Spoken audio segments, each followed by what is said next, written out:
नमस्कार, जय हिंद प्यारे साथियों। कैसे हैं आप सभी लोग। मैं आशा करता हूँ आप सभी लोग अच्छे होंगे, स्वस्थ होंगे, मस्त होंगे, तंदुरुस्त होंगे और अच्छे से लगे होंगे ज़ोरों शोरों के साथ अपने एग्जामिनेशन की तैयारी में। अगर हम बात करें तो भारत में कुल मिला के 150 से अधिक आर्ट्स आपको देखने के लिए मिलती हैं। मतलब ऐसी 150 कलाएं हैं जिन्हें आप अपनी आंखों से देख सकते हैं। बट ऐसी 150 कलाओं में ऐसी कौन कौन सी कलाएं हैं जिनके बारे में आपने सुना है या फिर जिन्हें आपने देखा है वास्तविक तौर पर। तो ऐसी बहुत कम आर्ट्स हैं जिनके बारे में आप प्रॉपरली जानते हैं। अगर मैं बात करूं मधुबनी आर्ट के बारे में तो आप में से बहुत सारे ऐसे स्टूडेंट्स होंगे, इवन अगर आम जिंदगी में भी जो लोग हैं वो भी मधुबनी आर्ट के बारे में जानते हैं। उन्होंने भी कभी ना कभी कहीं ना कहीं मधुबनी आर्ट्स के बारे में सुना होगा कि मधुबनी एक पेंटिंग है भाई, जो कि बिहार में जीआई टैग प्राप्त पेंटिंग है। इसके अलावा उसकी क्या विशेषता है, उसकी क्या इंपॉर्टेंस है, कि बहुत सारे एस्पिरेंट भी जानते होंगे। और उसके अलावा जो आम जीवन के लोग हैं, मतलब जो एग्जामिनेशन की तैयारी नहीं कर रहे हैं, वो भी इसके बारे में जानते होंगे। मगर यदि हम बात करें वो 149 जो आर्ट्स बच गई हैं, उसमें से कितनी आर्ट्स के बारे में आप जानते हैं, तो बहुत ही कम ऐसी होंगी जिनके बारे में आप जानते होंगे या फिर जिन्हें आप सर्च करके मुझे बता पाएंगे। तो यहाँ पर इस बात करने का उद्देश्य क्या है, देखिए यहाँ पर इस बात को उठाने का या इस बात को करने का मेरा उद्देश्य है प्रोजेक्ट परी। एक भारत सरकार की ऐसी पहल, जिस पहल के तहत भारत में जो 150 से अधिक आपको विजुअल आर्ट मिल जाती हैं, उन्हें प्रोत्साहित करने का काम किया जा रहा है। इन आर्ट्स को भारत के लोगों को और साथ के साथ विदेशों में इसका प्रचार किया जाएगा। इसके ज़्यादा से ज़्यादा जो जो चीज़ें हो सकती है उन्हें फैलाया जाएगा, लोगों तक पहुंचाया जाएगा, आम जन तक पहुंचाया जाएगा। इसके लिए भारत सरकार ने एक प्रोजेक्ट शुरू किया है जिसे प्रोजेक्ट परी का नाम दिया गया है। अब ये प्रोजेक्ट परी क्या है, और ऐसे तो भारत में कितने सारे प्रोजेक्ट शुरू होते हैं, हम बाकी प्रोजेक्ट के बारे में डिस्कस क्यों नहीं करते। तो देखिए, प्रोजेक्ट परी के बारे में डिस्कस करना इसलिए ज़रूरी है क्योंकि इसे 46 नंबर की यूनेस्को की वर्ल्ड हेरिटेज कमेटी की एक बैठक करवाई गई है। मैं थोड़ा सा लिख देता हूँ आपके लिए। तो अगर हम बात करें, एक मीटिंग हुई है 46 नंबर की वर्ल्ड हेरिटेज कमेटी की। देखिए, एग्जामिनेशन पॉइंट ऑफ व्यू से तो बहुत इंपॉर्टेंट है। वर्ल्ड हेरिटेज कमेटी की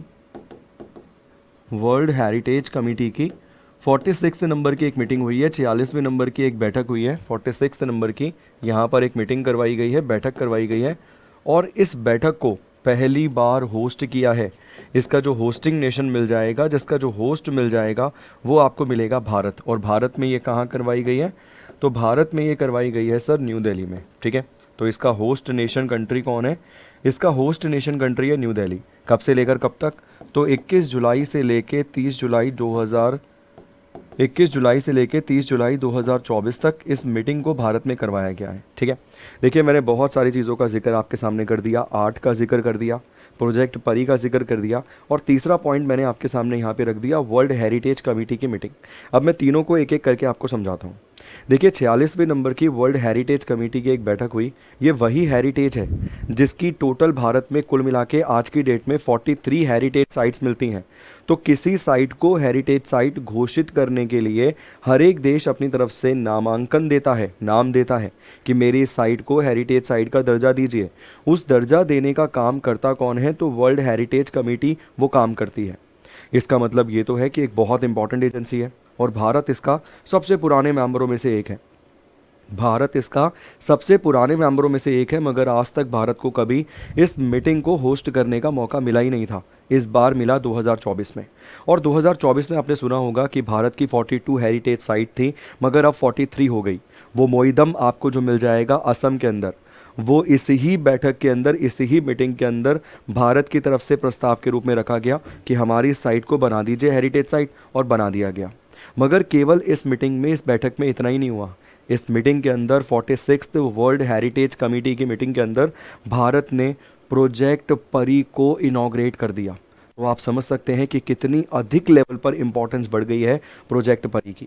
सवाल तो ज़रूर बनेगा एग्जाम में, मगर सवाल से ज़्यादा ज़रूरी है इस प्रोजेक्ट के बारे में जानना।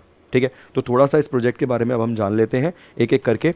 इंपॉर्टेंस क्यों है, इतना ज़्यादा इंपॉर्टेंट क्यों है, क्योंकि वर्ल्ड हेरिटेज कमेटी की मीटिंग में रखा गया है।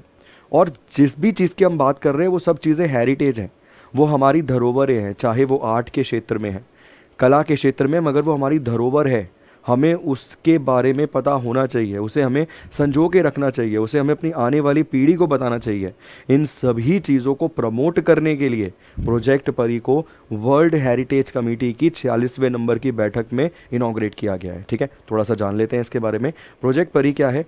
भारत की सार्वजनिक कला की यहाँ पर हम बात कर रहे हैं। अगर इंग्लिश में आप देखेंगे तो प्रोजेक्ट परी की जो फुल फॉर्म आपको देखने के लिए मिल जाएगी वो मिलती है सर प्रोजेक्ट परी पब्लिक आर्ट ऑफ इंडिया। ठीक है, इसकी इंग्लिश में अगर फुल फॉर्म आप देखेंगे तो फुल फॉर्म आपको मिल जाएगी पब्लिक आर्ट इन इंडिया।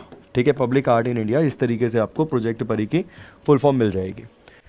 तो यह भारत सरकार के सांस्कृतिक मंत्रालय की एक पहल है, हमारी जो कल्चरल मिनिस्ट्री है उसकी एक पहल है, जिसे ललित कला अकादमी और national gallery of modern art द्वारा क्रियान्वित किया गया है। इसका उद्देश्य संवाद, चिंतन और प्रेरणा को प्रोत्साहित करना है, जिससे भारत के सांस्कृतिक परिदृश्य को समृद्ध किया जा सके। मतलब भैया संजो के रखने की बात हो रही है। हमारी विरासत, हमारी हेरिटेज, हमारी आर्ट्स, वो हमारी विरासत ही तो है। अब मान लीजिए मुझे एक पेंटिंग के बारे में पता है, मुझे हमारी एक हेरिटेज के बारे में पता है कि हाँ मुझे मेरे पिता ने बताया था, मगर मेरी आने वाली जनरेशन को अगर मैं उसके बारे में नहीं बताता हूँ तो वो विरासत खत्म होती जा रही है धीरे धीरे करके। तो भारत सरकार और सांस्कृतिक मंत्रालय ये चाहता है कि हमारी जो वो आर्ट वाली धरोहर है, हमारी जो वो आर्ट वाली विरासत है, उसे हम बचाएं, उसे हम फैलाएं। केवल भारत में नहीं, विश्व के अलग अलग देशों तक, विश्व के हर एक कोने तक हम उस चीज़ को पहुंचाएं। उसके लिए ये प्रोजेक्ट जारी किया गया है। ठीक है, तो पारंपरिक भारतीय कला रूपों से प्रेरित कलाकृति की एक विधि श्रेणी की विशेषता प्रोजेक्ट परी में शामिल है। मूर्तियाँ, मूर्तियाँ भाई वो भी एक कला है। देखिए आर्ट एंड कल्चर की जब हम बात करते हैं तो आर्ट एंड कल्चर दोनों चीज़ों में, आर्ट का मतलब केवल पेंटिंग नहीं है, मूर्तियाँ भी हैं उसमें। तो मूर्तियाँ जो प्राकृतिक श्रद्धांजलि जैसे विषयों का पता लगाती हैं। नाट्यशास्त्र, नाट्यशास्त्र आपको पता है भारत मुनि की पुस्तक मिल जाएगी नाट्यशास्त्र। ठीक है, तो इसके अलावा गांधी जी, मतलब गांधी जी से संबंधित भी पेंटिंग्स की यहाँ पर वो बात कर रहा है। गांधी जी से संबंधित मतलब गांधी जी की पेंटिंग की नहीं, गांधी जी की विचारधारा को व्यक्त करती पेंटिंग, इस तरीके से बात कर रहा है। ठीक, पारंपरिक भारतीय खिलौने, बहुत सारे ऐसे खिलौने हैं सर जो शायद हमने भी हमारे जीवन काल में नहीं देखे होंगे, हमसे पहले ही लुप्त हो गए। अब जो हमने देखा वो भी लुप्त हो जाएगा अगर हमने उसे आज संजोकर नहीं रखा। तो इन सभी चीज़ों, इन सभी विषयों की बात करता है वो प्रोजेक्ट परी के तहत कि भैया जो मूर्तियाँ जो श्रद्धांजलि देती हैं, जो जिन विषयों से हमें पता चलता है प्रकृति के बारे में, नाट्यशास्त्र के विचारों के बारे में, गांधी जी से संबंधित विचारों के बारे में, पारंपरिक भारतीय खिलौने जो हमारे प्राचीन खिलौने हैं। भाई आज तो वो आपको पता है आर्टिफिशियल चीज़ें इतनी चल गई हैं, वही रिमोट हाथ में और गाड़ी चला रहा है बच्चा, तो वो आर्टिफिशियल खिलौना है। हमारा जो वास्तविक पारंपरिक खिलौना है उसके बारे में तो आज की जनरेशन जानती ही नहीं है।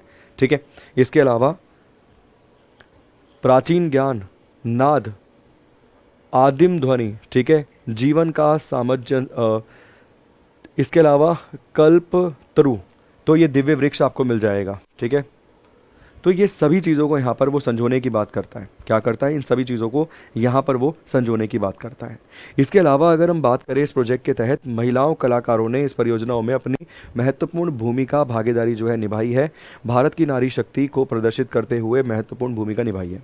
अब मैं कुछ यहाँ पर आपके सामने पेंटिंग्स के नाम भी रखना चाहूँगा, कुछ ऐसे कलाओं के नाम भी रखना चाहूँगा जिससे आपको एक अंदाज़ा लगे कि क्या आपने कभी इनके बारे में सुना भी है, नहीं सुना है, और अगर सुना है तो कभी देखी है, नहीं देखी है, और आने वाले समय में क्या फ़ायदा मिलेगा, एक बार लास्ट में ये भी कंक्लूड करूँगा। देखिए अगर यहाँ से मैं देखूँ तो फड़ पेंटिंग राजस्थान की आपको मिल जाएगी। थंग का पेंटिंग ये आपको सिक्किम और लद्दाख वाले क्षेत्र में देखने के लिए मिलती है। तो आपने कभी सुना है थंग का पेंटिंग के बारे में? अगर मैं आपसे पूछूं कि थंग का पेंटिंग देखी है भाई, कैसी दिखती है, तो आप में से बहुत सारे लोगों के पास जवाब होगा ही नहीं, क्योंकि देखी ही नहीं है। इसके अलावा अगर आप देखेंगे कलामकारी पेंटिंग्स या कलामकारी हमारी आर्ट, सुना है इसके बारे में? सर हाँ, किताबों में कभी पढ़ा होगा, मगर देखी है कभी वास्तविक में? नहीं देखी। आप बोलोगे अब कैसे देखने के लिए मिलेगी? सर जब इस प्रोजेक्ट के तहत इन चीज़ों को प्रमोट किया जाएगा, इन चीज़ों को बनाया जाएगा बड़े स्तर पे, व्यापक स्तर पे, तो ये मार्केट्स में भी आपको अवेलेबल नज़र आएगी। ऐसे थोड़ी है कि सर भारत के कल्चरल मिनिस्टर फ़ॉरेन में जाके लोगों का दरवाज़ा खटखटा के फ़ोन में दिखाएंगे ये देखो ये रही पेंटिंग। तो समझने की कोशिश कीजिए, बनाया जाएगा, बड़े व्यापक स्तर पे बनाया जाएगा इसे। ठीक है, जैसे मधुबनी पेंटिंग आप खरीदिए, अभी ऑर्डर करिए, मिल जाएगी आपको। मगर वहीं पर अगर आप दुकान पे जाकर भी बोलते हैं ना भाई कलमकारी पेंटिंग दे दे, पता ही नहीं है दुकान वाले को, बट धीरे धीरे करके ये चीज़ें इस प्रोजेक्ट परी के तहत फेमस भी होंगी और ज़्यादा मार्केट में भी अवेलेबल होंगी। हम भी देख पाएंगे, आप भी देख पाएंगे और विश्व के दूसरे देश भी भारत की विरासत को देख पाएंगे। ठीक है, इसके अलावा यहाँ पर आप देख सकते हैं अल्पोना आर्ट वेस्ट बंगाल की, इसके अलावा ये चिरियाल पेंटिंग तेलंगाना की, अस्पान उत्तराखंड का, इसके अलावा बानी थानी पेंटिंग राजस्थान की अपनी, पित्तोड़ा आर्ट गुजरात का, इसके अलावा अगर आप देखेंगे केरला का मुरल्स, वर्ली महाराष्ट्र की पेंटिंग, इसके अलावा लंजिया सौरा उड़ीसा का आपको मिल जाएगा, थंजोर पेंटिंग्स तमिलनाडु की, इसके अलावा मिनिएचर पेंटिंग हिमाचल प्रदेश की और फाड़ पेंटिंग्स राजस्थान की मैंने आपको बता दिया था। तो ऐसी कुल मिला के 150 से अधिक हमारी आपको आर्ट्स मिल जाती हैं, विजुअल आर्ट्स, जो आपको धीरे धीरे करके मार्केट में इस प्रोजेक्ट के तहत आती हुई नज़र आएंगी और आप भी जान पाएंगे इनके बारे में। और इवन हम लोग भी अगर किसी चीज़ के बारे में नहीं जानते, हमने विजुअली उसको नहीं देखा है, तो हम भी देख पाएंगे, क्योंकि ये मार्केट में जब अवेलेबल होगी इस प्रोजेक्ट के माध्यम से, तो सभी इसके बारे में जानकारी ज़्यादा से ज़्यादा इकट्ठी भी कर पाएंगे और पता भी लग पाएंगे। ठीक है, मैं चाहूँगा कमेंट बॉक्स में कमेंट करके आप ज़रूर बताइएगा कि इस प्रोजेक्ट से क्या क्या फ़ायदा आपको मिलेगा और क्या आपकी रुचि है ऐसे विषयों में कि आप जानना चाहते हैं किसी चीज़ के बारे में गहराई से, चाहे वो हमारे प्राचीन खिलौने हों, चाहे वो हमारी ऐसी प्राचीन आर्ट हो, कला संस्कृति हो, क्या आप भी इच्छा रखते हैं इन सब चीज़ों के बारे में जानने में? और अगर ये सब चीज़ें मार्केट में अवेलेबल होती हैं तो क्या आप इन्हें परचेज़ करना चाहेंगे?